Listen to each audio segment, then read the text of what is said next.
Hello, sports fans. Welcome to Howard on Sports. My name is Howard. Today I'm going to talk about the most memorable sporting event I've ever been to. Now, I haven't really been to that many sporting events, and even less now as I get older. But when I was in college, my uncle, who had season tickets to the New York Giants, was nice enough to invite me to go to a playoff game at the Meadowlands. So, as my uncle, I believe my aunt, a couple of cousins, they were all going to the game, and I was invited. So I met them in Manhattan. The problem was this was before the age of cell phones, and I met them at the correct address, except that I was on the street side of the address and they were on the avenue side. So I was waiting and waiting and waiting. I finally realized that maybe I was waiting in the wrong place.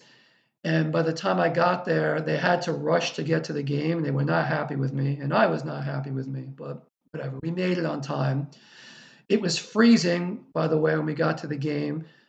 We lined the floor with newspapers to add a little bit of warmth. I guess people do that at football games, but it didn't help. I was freezing.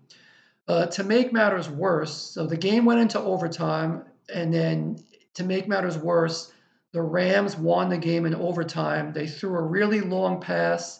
The guy named Flipper Anderson caught the ball for a touchdown. He disappeared into the tunnel and was never seen. He didn't even celebrate on the field. He just went into the tunnel, and the whole team followed him in, and I presume celebrated.